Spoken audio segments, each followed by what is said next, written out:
రావణ కాష్టంలా తగలబడే రాష్ట్రాన్ని చూడలేని తెలుగు గుండె ఘోష ఇది. ఆవేదన నుండి పుట్టిన సంకల్పం శిఖరంగా ఎదిగింది. కాని చెయ్యాలనుకున్నది చెయ్యడానికి ఎవ్వరూ సహకరించకపోయినా చేతులు ముడుచుకు కూర్చోలేక నా రాష్ట్రం కోసం నేను చేసిన ఈ చిరు ప్రయత్నాన్ని ఆశీర్వదించండి. ఎప్పుడెప్పుడు భూమండలంలో బాధ ఏర్పడుతుందో అప్పుడప్పుడు నేను అవతరిస్తాను అన్నారు శ్రీకృష్ణ పరమాత్మ. ఇప్పుడు ఆ భగవదావతరణం కొత్త అవతారం ఎత్తింది. అదే మహాకూటమి.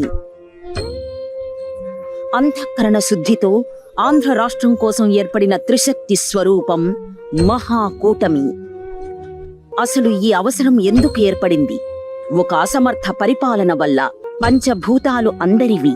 ఈ సత్యం మరచి ప్రజలను మూర్ఖులను చేసి కుల, మత, ప్రాంత, వర్గ, వర్ణ భేదాలు సృష్టించి విభేదాలు, ద్వేషాలు, విద్వేషాలను రెచ్చగొట్టి ప్రజలను ఓటు బ్యాంకుగా మారుస్తోంది రాజకీయం.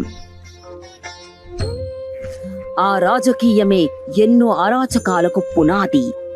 అన్ని రాష్ట్రాలు, దేశాలు భూగోళం మీద ఉంటే ఒకే ఒక్క రాష్ట్రం, మన ఆంధ్ర రాష్ట్రం భూగోళం కింద పాతాళంలో పడిపోయింది. రాజకీయ నాయకులు అబద్ధాలు నేరిస్తే, అకృత్యాలు చేస్తే రాష్ట్రాలు సర్వనాశనమవుతాయి. ఎప్పటికప్పుడు ఎవరు జెండా మోసినా వారి ఎజెండా అధికారమే.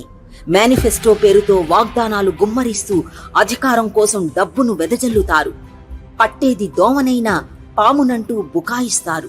పబ్లిక్ ని ప్రచారం పేరుతో పిచ్చివాళ్లను చేస్తారు. ఓట్లను కొని రాజకీయ పదవుల్ని దక్కించుకొని అధికార పీఠం ఎక్కిన స్వార్థపరుల చేతుల్లో రాష్ట్రం నలిగింది. కులాల పేరుతో కుంపట్లు రగిలించారు. మనుషులను కుళ్లబొడిచి, వ్యవస్థలను కూల్చి, ద్వేషాలను కార్చిచ్చుగా రగిల్చి పాలకులు ఏలికలవుతున్నారు. ఈ తరం నాయకులు ప్రాంతాల సంక్షేమాలు చూడరు, వర్గాల అభివృద్ధి చూడరు. రాజకీయం చేసేది రాష్ట్రం కోసం కాదు, స్వార్థం కోసం. ఇది ప్రజలు గుర్తించినప్పుడే ప్రజాస్వామ్యానికి భద్రత, భవిష్యత్తు. స్వార్థ రాజకీయ నాయకుల వల్ల ఎప్పుడూ ప్రజలకు మేలు జరగదు. కానీ పాలన చేతిలోకి వచ్చాక ఏవేవో సాకులు, గత ప్రభుత్వం మీద వైఫల్యాలు నెట్టేస్తూ వారి వల్లే తాము ఏమీ చేయలేకపోతున్నాం అంటారు. వాళ్ల స్వార్థాలకు అబద్ధాల ముసుగులు తొడుగుతున్నారు. దేశం, దేశసేవ, ప్రజాసేవ, ప్రజలు అంటూ మాటల కోటలు కట్టి వాగ్దానాల వరదలు పొంగించే నాయకులను ఎందుకు ప్రజలు నమ్ముతారు? స్వార్థం వల్ల, ఓటుకు అమ్ముడుపోయే అసలు సిసలు బలహీనత వల్ల. తాను తీసుకుంటున్న లంచం తన జీవితానికే కాదు, తన పిల్లల జీవితాలకు, తరువాతి తరాలకు కూడా గోతులు తవ్వుతుంది అన్న ఇంగిత జ్ఞానం లేకుండా తన ఓటును డబ్బుకు అమ్మేసుకుంటాడు ఓటరు. తుఫాన్లను తట్టుకొని నిలబడి ప్రకృతి బీభత్సాలను ఎదుర్కోగలిగిన ప్రజలు స్వార్థాలను, బలహీనతలను ఎదురించలేరు. అందుకే డబ్బుకు లొంగిపోతారు, ఓటును అమ్మేసుకుంటారు. ఓట్లను కొనుక్కుని గద్దెనెక్కిన వారి చేతిలో రాష్ట్రం భవిష్యత్తును, అభివృద్ధిని కోల్పోతుంది. అతిరథ మహారథ రాజకీయ ఉద్దండులం అని చెప్పుకొని ఏలుబడి సాగిస్తున్న నాయకులు ప్రజలకు ఏం చేశారు? వ్యవస్థలను, ప్రజలను అణగదొక్కడానికే అధికారం వాడారు. కొన్ని లక్షల ఎకరాలను మాగాణిగా మార్చే పోలవరం డ్యాంను ఎండగట్టారు. ఆంధ్రుల ఆశల హర్మ్యం అనుకున్న రాజధాని అమరావతిని శిథిలం చేశారు.